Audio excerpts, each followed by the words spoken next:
Welcome to the warm-up. It's that time. Look who it is. LeBron James arriving in Brooklyn. He looks like he's game ready. Yeah, I like the outfit. You know it's not that cold because in Brooklyn, you know this, Channing, you don't touch the outside. No. You go right in underneath. Yeah. That is a very good point, Steve. I don't think hoodie guy. I think he just... The bus comes in. Yeah. And look who he's facing, his former teammate, Kyrie Irving. I'm trying to read. What is that, Channing? I don't know. I'm not hip to game yes, right now. You are. Looks like Free Soul, right? They're like spree whales. Oh, it does. That's funny. He's expected to play tonight, so two former teammates will be going at it. It's going to be a good game. Cannot wait yes. to see how that goes. Hey there, everybody. I'm Stephanie Reddy. We've got Steve Smith and Channing Frye in the building. Channing has some personal experience with the characters in this game. Is that the appropriate word, characters? Yeah, they are Cast, characters. maybe? Bigger than life. Those two were amazing to play with and play against, and practice was amazing. I bet. I want to hear some of those stories. Yeah, but that's not when you yet. get the real good stories. Not yet. We're going to give you time, though. I was talking to Channing, Steph. Okay, but I'm talking to both you guys. Student-teacher Way to be conference. the point guard, Steph. It's that time of year, head-to-head career. Now, this is interesting because, you know, you would expect for LeBron's numbers to be up. Is this fair, Steph? Is this fair? It's not. It's not. It's not. They're just two completely different people. It's not fair. But it's good to talk about. It is. It's good for banter. They're not guarding each other unless LeBron wants to guard. Unless Kyrie starts going off and then LeBron goes and shuts off that water. Now, I think this is the appropriate time to discuss that. Okay, point because guard. you would have some personal firsthand knowledge of what you just spoke about, if LeBron wants to turn the faucet off. And what did you mean by that? Kyrie can't guard LeBron, but LeBron can guard Kyrie if things get down to where it needs to get down to. And I think Kyrie's biggest impact on the game is scoring, where LeBron's biggest impact on the game is facilitating others and just creating opportunities for his teammates. So playing with both of them was pretty amazing. They both do what they're supposed to do at very high levels, but obviously it is not fair that, Bron is. Can you explain this, please? So, after we won, it was a long flight back from Vegas. Mm-hmm. Wow. We got off the plane, and everybody had been crying all day. And for me, it was just like a total release. I'd never been so focused on something, and I never thought in a trillion years I would. I actually came from Orlando, one of the worst teams in the league. Yeah, you thought you never had a chance. Never had a chance. So then, for us to go through this finals, be down 3-1, when it was over, there's this little Mexican place by my house, and I told my wife, hey, give me a ride. I need to just decompress. So I said to the lady, yo, bring over the biggest margarita you had. And I was literally sipping it, like crying. Like, I never seen one with 2 beers in it. Oh, yeah, Corona Rita. I got a question, Channing. Yes. You're coaching the Cavs at that time. 10 seconds left. Yeah. Who do you get the ball to? Kyrie. Not even a question. But Bron will give the ball to Kyrie. That's just who he is in that moment. It's not saying anything against LeBron. I know. Right, but that is, I'm taking Kyrie, top 5 in the league, top 3, only maybe to Kevin Durant. And, I couldn't, off the top of my head, name another one. But Kyrie is that dude in those major situations. Impressive. I mean, and we saw it. And what about you, Me? Channing? What about you and your numbers and performance? Look at this. How cute is this? Look how he's cradling it, Steve. Oh, like a baby. Like a You know baby. what? I need to be Channing's agent because we put per 48. We getting the max, baby. Listen, we getting the max. It was downhill after that. But on our team, it was pretty amazing. The coaching staff was the best because during the year, I know everyone talks about load management. The best thing to help me transition from Orlando to Cleveland was the opportunity to play.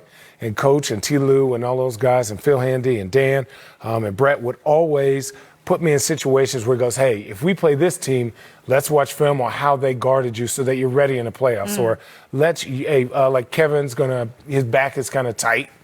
So we're going to play you 30 minutes so you get in conditioning shape. And then during the playoffs, T. Lou would say, hey, Channing, this is your matchup. This guy right here. So like Baines or it was Biyombo or any of these big guys. And he's like, watch their film, know when they go in the game. When they go in, you be ready to go in and that you're at an advantage. And so when I had the opportunity, the guys were just like, you're in because this is to help us win. And if you put in enough hours, you'd say, I wish a mother effer would leave me open. I wish they would leave me open. And just be ready. And if you miss a couple, just shoot the next How couple. big is that, you knowing kind of That's when awesome. you're going in? Oh, it's the best. You know what I mean? Because a lot of It's the times you don't best. know, especially as an Oh. older guy, a veteran, Listen, trying to people stay don't ready. understand that. Just Yes. not knowing when you're going in. But these young guys that play deep in the bench and somebody gets hurt and all of a sudden coach goes, Steve, get on in there after you've done a workout before the game. Right.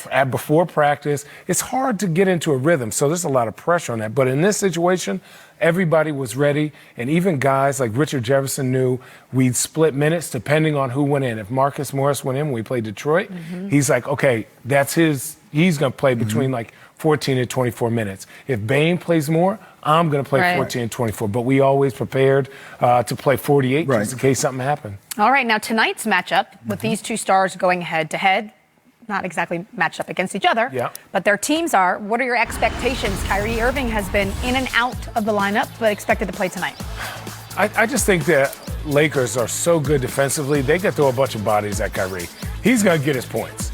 You know, realistically, they have no one to stop him, but they have people to tire him. But I think the Lakers are going to run away with this. They are too big in their front court. I think Jared Allen can only guard one person. JaVale McGee's been doing great offensive rebounding. And if he guards AD, that's going to be just a little bit too much for him. So I think the Lakers' size in front court is going to be too much for Brooklyn, but it's still going to be a good game. Shannon, I've always watched him, and I always said he's one of the most talented guards I've seen of all time, Kyrie. Not just now, of all time. And my question would be, I see 6.9 assists. Yeah. And I know he's been in and out of the lineup, but I haven't never seen him average double digits assists. He has the ability to break down. Right. Tell me his vision. Could he, not in this game, I don't think they'll beat the Lakers, just come out and control a game from that standpoint? I just think like certain guards can and cannot do it just because they don't get their rhythm. I think the only guard I could kind of explain that's like that would be Tony Parker, where Tony Parker got his rhythm from making layups, getting hook shots. So the more you were aggressive, when he got past that double team or when he made an early pass, that was where his comfort zone is. Kyrie's not Steve Nash. He's not LeBron. He's not Luka. But where Kyrie is that if he has a mismatch on the floor, he's going to take advantage of that until you put somebody else. And then if he's playing with a group of good vets who are ready to shoot and ready to take advantage of not having the best defender on him every single night, he's going to do pretty dang good. So 7 is a lot. 6.9 is nice, but 7 or 8 could be better if these guys, just were ready to shoot. Well, we said that Kyrie has been in and out of the lineup. He's only played in 15 games for the Nets this season, which leads us to this. Who else is out for tonight's action? All right, we got some breaking news. Oh, I switched my picks up now. Kuzma with the ankle is probable. McGee is out due to illness, so that goes to what you guys were talking about, the Lakers being big in the front court. Whiteside with a groin is probable. A what? Groin.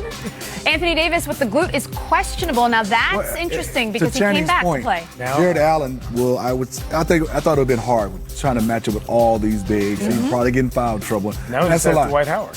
But just having Dwight, nothing against Dwight. No. I just think that gives an advantage or a push for the Brooklyn Nets. Now it comes down to smalls versus smalls.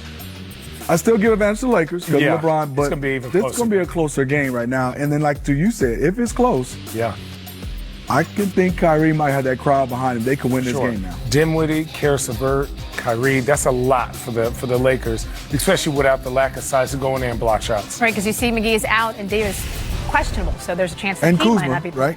playing. He's playing? Right, well, yes, questionable. Ankle. He's got some size. Probable, excuse me. He's probable, so You know, more that's likely. He might make 50. It used to be in my day, you in and out. Oh, this old questionable. You playing or you not Tonight playing? on TNT, In, out, great baby, doubleheader, game-time Lakers decision. Nets at 8 p.m. Lord have mercy. Mavs Blazers 10:30. All-Star starters will be revealed at 7 p.m. on the Auto Trader NBA tip-off. Cannot wait. The warm-up will be back. Luka Doncic, boy wonder, has been terrific. Luka the Don. They're playing the Blazers tonight. Yeah, the Luka service- versus Dame. That's in Portland, right? The offensive rebounds and getting blocks. You got to feed the big fella. If you want your 2 shots from out there or in the basket, that's fine. But he only getting 4 shots. If you want to take your 3s out there, that's fine with me. But I'm with you, Channing. Once we get to the playoffs, if he take that shot, I'm gonna grab him like this. Yeah, listen, look. You got to come out. He's a little too big for you to grab him like that. I'm gonna grab him like that. And I some think manos on you. Yeah. I think he's been around long enough to know that that's not a playoff shot. No. We'll If he makes one from the corner, You never know. From the corner. Still. But block shots, rebound, run. I would tell you, but him and JaVale McGee's numbers together, they're like 15 points and like 14 rebounds. Yes. And about 3.5 blocks. Together, that's a great 1-2 punch, especially versus teams that only have one very good starting center. Yep. If that guy plays 40 minutes, but you play JaVale 24 and then Dwight 24, you have a high level at center playing defensively, rebounding, shot blocking, and athletically. They'd be running. Now we know that JaVale McGee is out tonight due to illness. So what does that do for Dwight Howard? Does it add more pressure now? Get him in shape. I think right now he can't be as aggressive. He comes into games and you don't worry about 6 fouls when you're playing 24 minutes. Right. But playing probably 35 to 40 minutes if he has to tonight, I think he has to basically pace himself. Can't be as aggressive he is, especially in offensive rebound. If you watch him offensive rebound in China, he is slinging people out of the way. And I don't think he's going to be able to do that tonight because of foul trouble. He can't get in foul trouble tonight. You got to pick and choose the spots, and he's a big old dude, man. Sometimes he's just too strong. Thank you for that breakdown. You're welcome. That's what you call expertise right there, ladies and gentlemen. Breakdown. Okay, Kuzma. Kyle Kuzma. He redone that. The roots are coming back. Well, he's in New York, right? Great place to get it redone. Lakers taking on the Brooklyn Nets.